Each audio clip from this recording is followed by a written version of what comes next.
Good morning दोस्तों। Good morning. आज मैं पॉलिटी का चौथा क्लास लूँगा। कैसा है? चौथा क्लास लूँगा। जैसा कि हमने पॉलिटी का पिछले क्लास में हमने आपको बता दिया था। क्या बताया था? भाग 1 बता दिया था, ठीक है। भाग 2 बता दिया था और 1955 का नागरिकता संशोधन बता दिया था। इससे और कुछ थोड़ा सा नागरिकता संबंधित बात रहेगी तो उसके बारे में हम जानते हैं, ठीक है। क्या जानते हैं? नागरिकता संबंधित बारे का, ठीक है। पॉलिटी का कैमा क्लास है?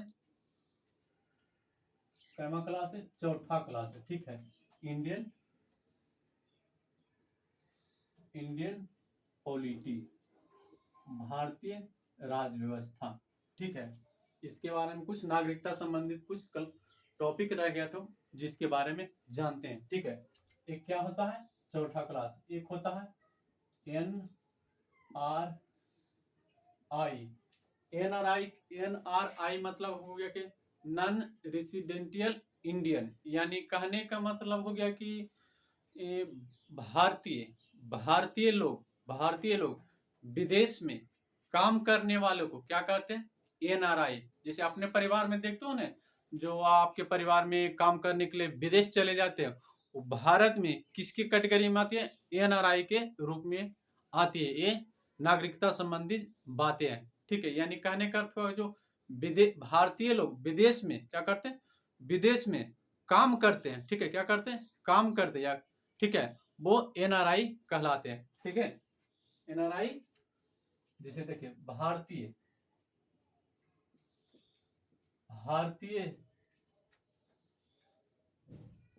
जनता विदेश में कार्य, ठीक है।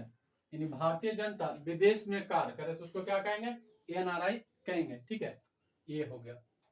और 2005 में ओवरसील नागरिकता लाया गया। क्या लाया गया? ओवरसील नागरिकता लाया गया 2005 में। ओवरसील नागरिकता इसका लाने का मेन मकसद क्या था जानते हो? ये कौन लाया था? लक्ष्मी सिंघवी,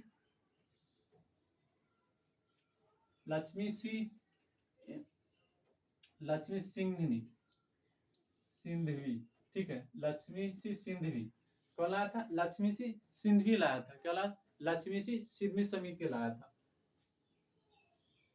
ठीक है। इसको समझते, ठीक है। एक किस लिए लाया, क्यों लाया, जिसके लिए समझते।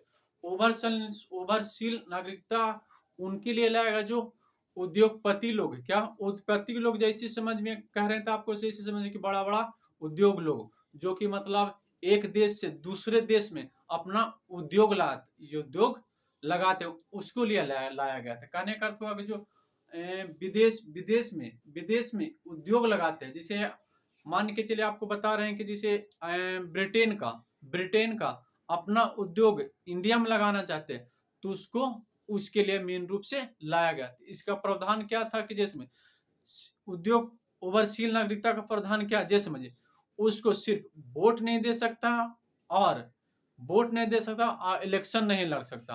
अब बाकी इंडिया का जो नागरिकता है उसको सारे प्रावधान दिया जाएगा, बशर्ते उसके वीजा के माध्यम से लाया जाता था, ठीक है।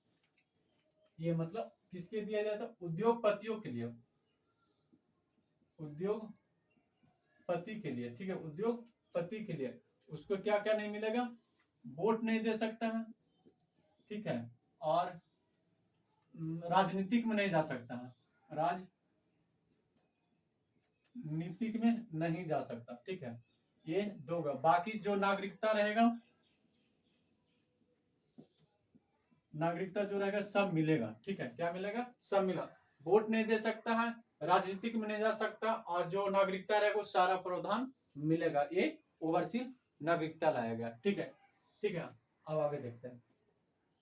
इसके बाद 2019 में सीए एक्ट लाया गया।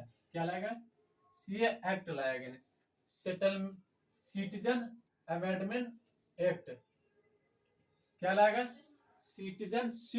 सिटीजनशिप अमेंडमेंट एक्ट 2019 में लाया गया। क्या लाया गया? 2019 में लाया गया। इसका लाने का मेन मकसद क्या था, जो समझे, ठीक है। शरणार्थी लोग कहने का मतलब धर्म से सताया हुआ लोग, धर्म से सताया हुआ लोग, क्या धर्म से सताया हुआ लोग, वो मतलब इंडिया में क्या, इंडिया में आकर रह रहा, क्या रहा, इंडिया में आकर रह रहा हो, क्या हो, धर्म से सताया हुआ लोग। देखिए, धर्म से सताया लोग, ठीक है, कहाँ रह रहा है? इंडिया में। कहाँ रह रहा है? इंडिया में। तो उसको भी नागरिकता देने की कुछ बात कही जाएगी, ठीक है। तो क्या कहा गया, ये देखिए, जिसके बारे में जानते हैं, ठीक है। जैसा कि हमने पिछले क्लास में बताया कि नागरिकता लेने के लिए जो व्यक्ति कम से कम इंडिया में कितना 7 साल तक रहेगा तो उसको नागरिकता दे दिया, लेकिन ये मतलब इसको घटाकर कितना कर दिया, 5 साल कर दिया, ठीक है। कितना कर दिया? 7 साल से घटाकर 5 साल। सभी के लिए नहीं किया गया, शरणार्थियों के लिए किया गया, जो मतलब छुप छुप कर, जो धर्म से सताया हुआ लोग आ रहा था। और धर्म से सताया हुआ लोग कौन कौन आ रहा था, जिसके बारे में देखते हैं। कहां से? बांग्लादेश से आया हुआ होगा, ठीक है, बांग्लादेश से। बांग्लादेश से आ रहा था, अफगानिस्तान से, अफगानिस्तान से, अफगानिस्तान से, और कहा, एक पाकिस्तान से, ठीक है। जैसा हमने देखा कि बांग्लादेश, पाकिस्तान, अफगानिस्तान, ये सारा किसको, हिंदू का मुस्लिम कंट्री देश बताता। तो वहां के हिंदुओं को काफी क्रूरता शासन व्यवस्था लगता था, उसको बहुत सताया। तो वो किसी तरह से छुप छुप कर मतलब कहाँ आ गया, इंडिया में आ गया। क्या आ गया? इंडिया में आ गया। तो सुप्रीम कोर्ट ने 31 दिसंबर 2014 को इसकी नागरिकता मतलब देने की बात की। क्या की? नागरिकता देने की बात कर दी, ठीक है। क्या कर दी? बात कर दी। कितने साल के हो गया? 5 साल के। इसी के रूप से ये लाया। कहने करते हुए धर्म से सताया हो लोग, पाकिस्तान हो गया, अफगानिस्तान हो गया, बांग्लादेश, जो इंडिया में छुप छुप कर रह रहा, तो सुप्रीम कोर्ट ने 31 दिसंबर 2014 को मतलब ये डिसीजन, निर्णय दिया कि उसको नागरिकता लेने की 5 साल की अवधि कर दिया, ठीक है। ये आगे देखते हैं।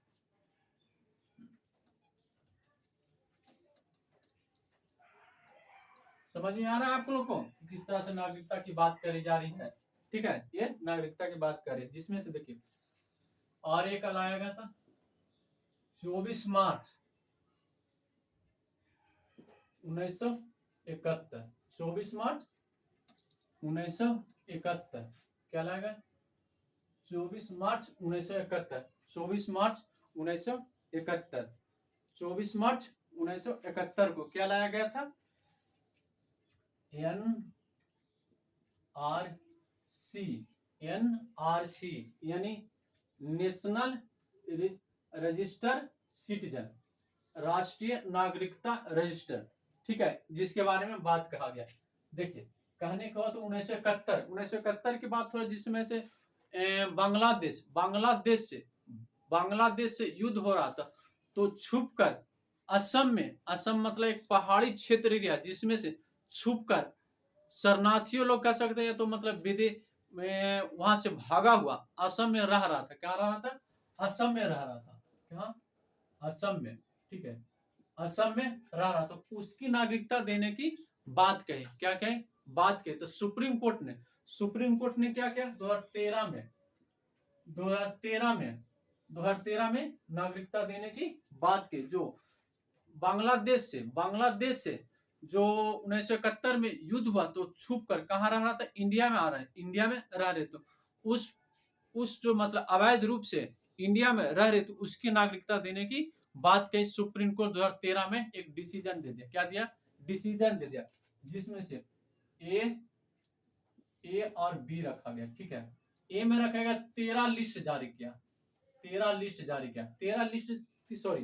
30 लिस्ट जारी कहने का अर्थ हुआ कि आप जहां रह रहे हैं वहां आपको मतलब किसी के यहाँ मतलब रहे, आप मन से मान के रह रहे हैं, किसी के यहाँ किराए से रह रहे हैं, तो आपको एक प्रमाण होगा ना कि हम यहाँ 10 साल से रह रहे हैं, 5 साल से रह रहे हैं, 2 साल से रह रहे हैं, 30 को इसी तरह से लिस्ट रह रहा है। जैसे मतलब आप किसी के यहाँ फैक्ट्री में काम कर रहे हैं, तो वहां मतलब आपको लिस्ट जारी किया कि यहाँ से हम इतना दिन से काम कर रहे हैं, इस तरह से काम, इस तरह से 30 लिस्ट जारी किया। क्या किया? जारी किया।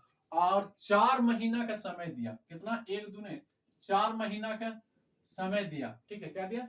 4 महीना का समय दिया। क्या दिया? 4 महीना का समय दिया। तो आप दिखा देंगे तो उसको भारत का नागरिकता दे दिया जाएगा। ये मतलब एनआरसी की बात कही गई। ठीक है, 24 अक्टूबर 1971 में। ठीक है, आगे देखते हैं, आगे देखते हैं। ठीक है, उसके बाद एन पी आर, क्या? NPR, national population registration, sorry national population register. ठीक है, इसके बारे में जानते हैं। यानी एक लास्ट है नेशनल पॉपुलेशन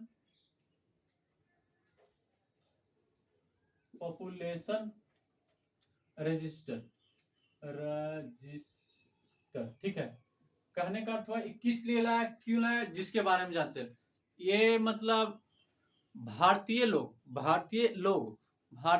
लोग विदेश में क्या करते हैं? काम करते हैं। ठीक है, शिक्षा के लिए जाते हैं। क्या जाते हैं? शिक्षा के लिए जाते हैं। ठीक है, काम करने या शिक्षा करने के लिए जाते हैं। जब भारत की जनगणना होती थी, क्या होती? जनगणना होती तो इसको आंकड़ा में सही आंकड़ा लाने के लिए ये मतलब एक्ट लाया। क्या लाएगा? क्या लाएगा? एनपीआर। क्या लाएगा? एनपीआर लाया, ताकि भारत की जनसंख्या को सही आंकड़ा मिल सके, जिससे चुनाव में होने वाले सही तरीके से बर्ताव किया जाए। जैसा कि आपके परिवार में, क्या आपके परिवार में विदेश में काम करता, क्या लाएगा? विदेश में काम करता, तो उसको एनपीआर के तहत आपको सूचित करना होगा कि हमारा इस परिवार का विदेश में काम कर रहा है या विदेश में शिक्षा ग्रहण कर रहा है। इसके तहत से मतलब भारत की जो जनसंख्या जो आंकड़ा है वो सही तरीका लगा। यानी कहने का अर्थ हो गया, क्या हो गया?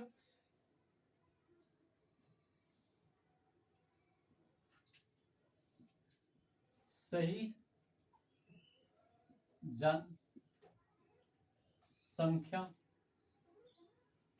जनसंख्या का